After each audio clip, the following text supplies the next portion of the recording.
All right. Hi, we're the Sun in the Mirror, and we are here to answer the questions that you asked us. I'm Sarah. And I'm Reggie.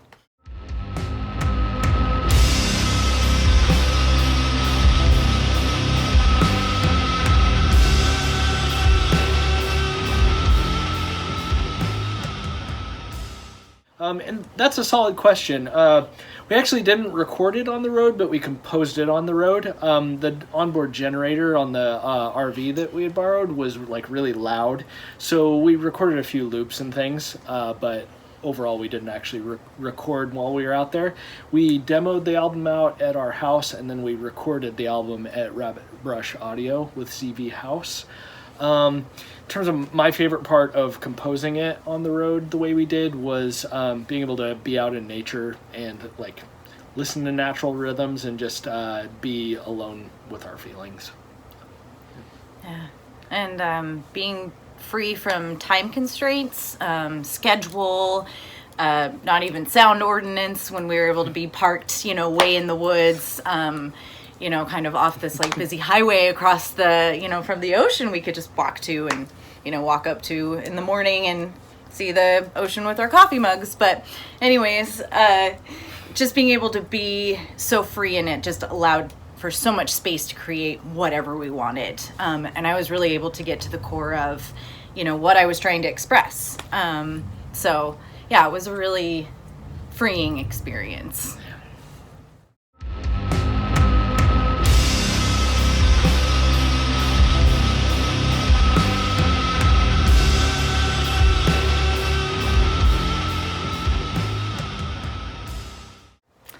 Hello, this is Ella Bean. She is 16 years old.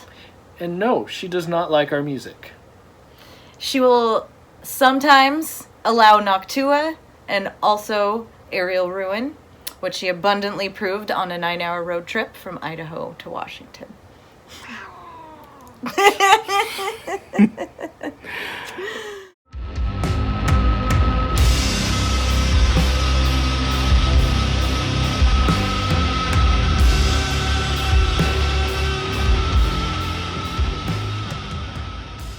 Which is true. The first record I bought was At Your Own Risk by King T. So it was like a gangster rap record from, I believe it was 90 or 91. So I was 10 when I bought it with my own money. So that was the first cassette I ever bought on my own. I was 12 years old, very excitedly at the record store with my dad, and I got to buy TLC. On the TLC tip, and even though it had risque images with women with female condoms and stuff, my dad totally let me buy it. It was so controversial. It was! Oh my goodness. Full disclosure, I was 10 and I bought it because it had a parental advisory sticker on it. It's a really good record. I listened to it last week and it still holds up. It's amazing. So I highly recommend it.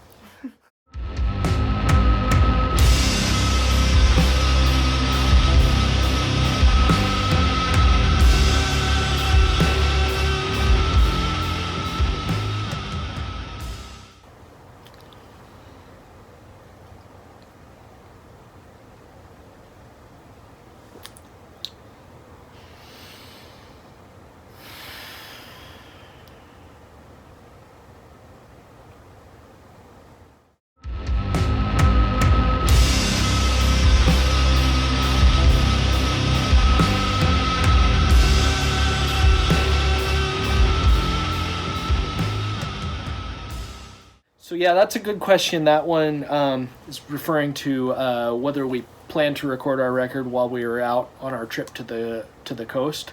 And the answer is kind of yes and no. We didn't really have a plan to write an album, but we needed to play music while we were out there on the trip we were on. And then just inspiration did come while we were there, and the seeds of the album started to germinate. So yeah, so yes and no. Thank you. That was a really good question.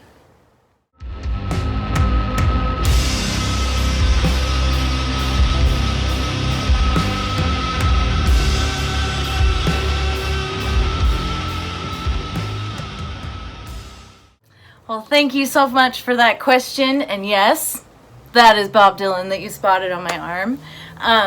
Very important in my life. I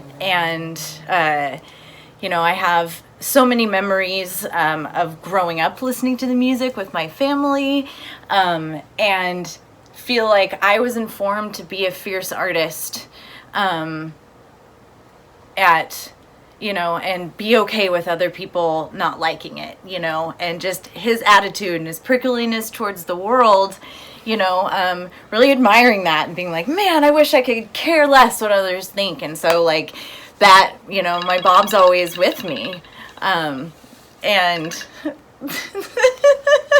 going. It's just an alarm. Just a laundry alarm. Fuck it.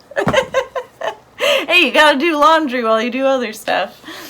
But yeah, so Bob is just everything in so many ways, and one of my very first tattoos, and it was very much a commitment because I wanted to make that commitment to myself as an artist, to always create, always push myself. And so absolutely informs how I am, how I write my music, and being able to always tap into that, my inner Bob. So yeah, thank you so much for that question.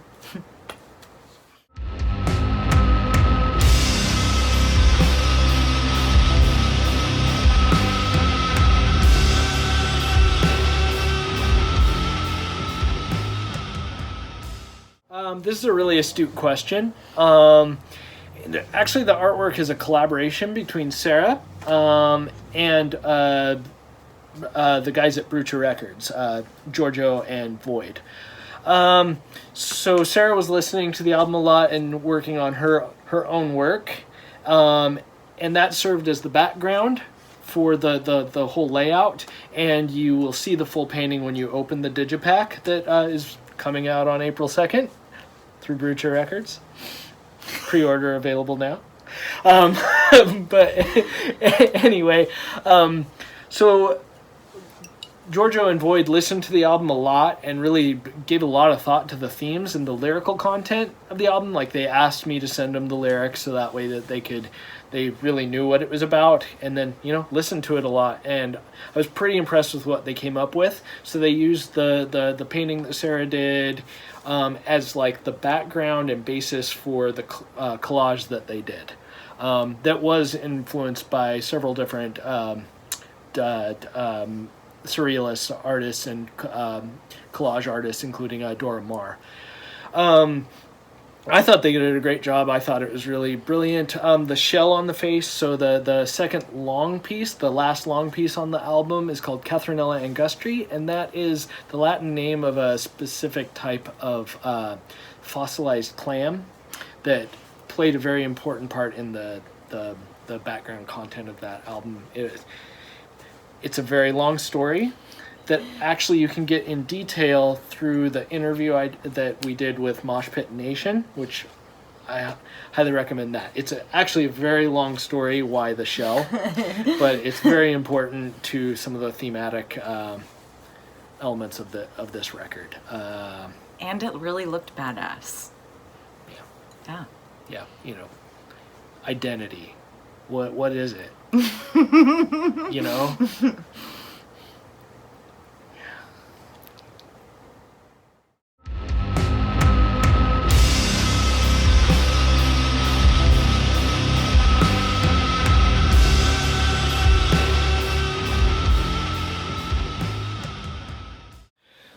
The origin of this album seems very emotional to me, as it must have been a period of mourning for you. My most heartfelt condolences for your loss. I have driven 2 urns of ashes of very close loved ones, twice in 1 year, about 10 years ago, and I believe that I can relate to that kind of feeling you lived. I would like to know whether this musical creation is something you originally intended to compose for yourselves, or was there a wish to share something particular about your grief and or the journey for the scattering with a larger audience? Well, I think that this music was really created with just without any intention or motivation. And as it shaped and became this expression of grief, it was that decision of, wow, is this our next album? Is this the material that, we're writing for that? And so, yeah, there was just not necessarily like, hey, these are the specific thoughts I have for going into this next album. It was like we brought our equipment to just play, and then got to really see quite quickly what it shaped into. Yeah.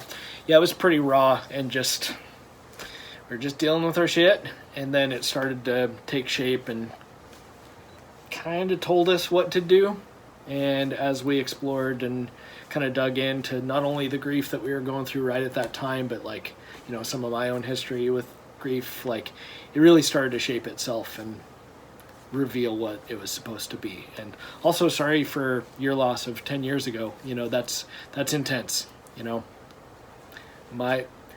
Some of my first losses are a long time ago, and they're still in there. So thank you for sharing your heart with us, and thank you all for your support and asking these questions and being so honest and thoughtful. We really appreciate it.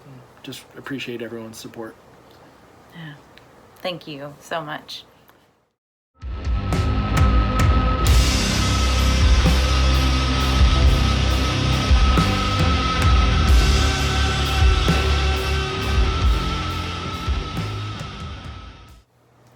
All right. Well, it comes to the end of our questions. So thank you all very much. And, this is part of a giveaway. We drew randomly from the questions, and the winner of a free CD was Lucia. And that is so cool. Lucia, you've been very supportive of us on Instagram, I've noticed, and I was really glad to see that you won it. So it's great. You've been very kind. So thank you all for your questions and all of your support. We really appreciate it. April 2nd, the album comes out on Brucia Records, and that's Bandcamp Friday too. So jump on there, and Bandcamp won't take their cut. And support a great label. Support the rest of our label mates. They're all really awesome, and we're really honored to be part of the crew. So thank you all very much. Thank you all so very much. Well said, Reggie. We really appreciate all of your support, and look forward to April 2nd. Cool. Thanks.